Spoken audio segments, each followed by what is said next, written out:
अभी अरुण सिंह जी ने जो राजस्थान में महिला और दलितों पर अत्याचार हो रहे हैं उसके बारे में जानकारी दी, लेकिन एक अशोभनीय बात यह है कि जब विधानसभा में महिलाओं पर गैंगरेप ज़्यादा हो रहे हैं, इस पर चर्चा हो रही थी, तो राजस्थान सरकार के जिम्मेदार मंत्री सदन में ये बात कहते हैं कि राजस्थान के लोग मर्द हैं।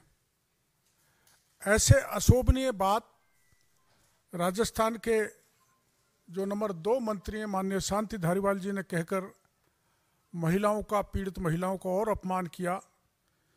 और आपकी जानकारी में आया होगा कि जब पुलवामा का हमला हुआ था तो राजस्थान से 5 लोग शहीद हुए थे। उनकी वीरांगना को जो पैकेज देना था राजस्थान की सरकार की तरफ से, वो नहीं दिया गया। और जब वो मुख्यमंत्री जी से मिलने गई तो मुख्यमंत्री जी मिले नहीं, और 10 दिन तक वो महिलाएं जयपुर में ये मांग लेकर बैठी रही कि मुख्यमंत्री जी को हमारा दर्द बयां करना चाहती हैं, मिलना चाहती हैं। मुख्यमंत्री जी उनसे मिले नहीं, बल्कि उनको उठा का बेइज्जत करके, बाल खींच के, साड़ी खींच के उनको गिरफ्तार कर लिया। तो महिलाओं का ही नहीं, वीरांगनाओं का, जिन्होंने देश के लिए, जिनके पतियों ने अपने प्राण न्यौछावर किए, उन तक का अपमान राजस्थान में किया है। जैसा भी अरुण सिंह जी बता रहे थे कि देश के इतिहास में कहीं ऐसा नहीं हुआ होगा कि किसी शासन सचिवालय में 2 करोड़ 31 लाख रुपए सोने की सिल्ली मिल जाए। ये राजस्थान में ही हुआ है। आईटी में घोटाला करीबन 5,000 करोड़ का है। जल जीवन मिशन में भारत सरकार ने 30,000 करोड़ रुपए राजस्थान को दिया है, जिसमें 20,000 करोड़ का घोटाला है। 30 से 40% अबोव के पूलिंग करके टेंडर दे दिए गए। हमारी पार्टी ने आंदोलन किया तो उसको निरस्त करना पड़ा। साथ में ऐसी फर्जी कंपनियों को काम दे दिए जिनके पास वर्क एक्सपीरियंस नहीं था, जिनका टर्नओवर नहीं था। ऐसी फर्मों के भी जब हमने आंदोलन किया तो उनके टेंडर निरस्त करने पड़े। और आपको जानकारी में देना चाहता हूं कि करीबन 200 करोड़ रुपए की फाइलें शासन सचिवालय से जल जीवन मिशन की घोटाले की गायब कर दी। राजस्थान में अब तक 17 परीक्षाएं हुई हैं। 17 परीक्षा के सारे पेपर लीक हुए हैं और करीबन 1 करोड़ 12 लाख बेरोजगार युवाओं ने एप्लीकेशन दी थी, जिसमें से 67 लाख जवानों ने परीक्षा दी थी। और सारे पेपर लीक होने के कारण बच्चे, जवान बेरोजगार निराश हैं।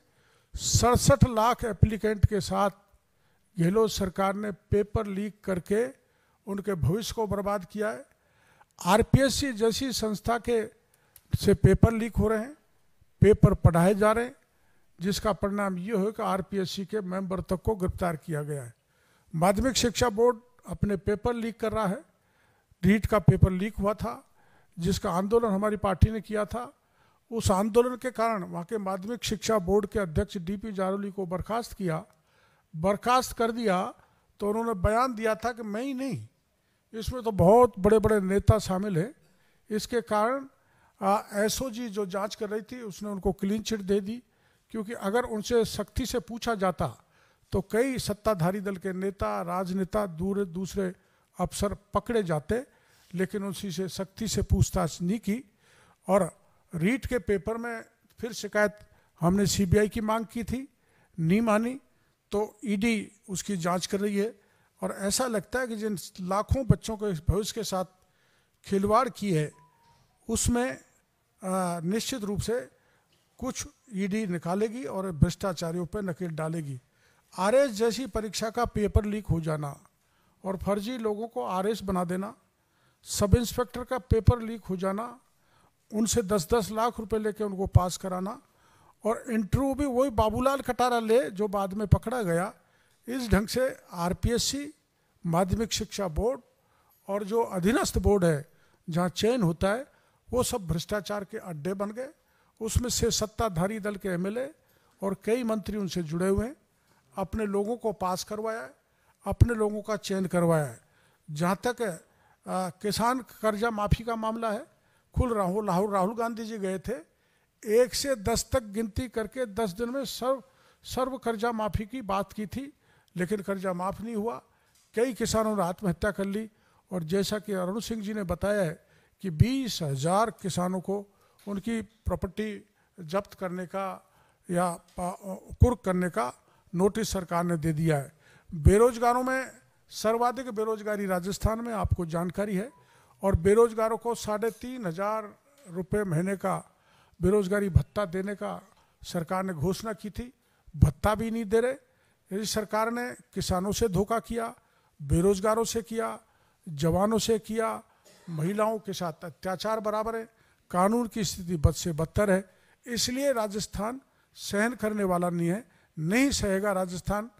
कल एक बड़ा विशाल कार्यक्रम पार्टी कर रही है जिसमें शासन सचिवालय का घेराव किया जाएगा। सांसद भगीरथ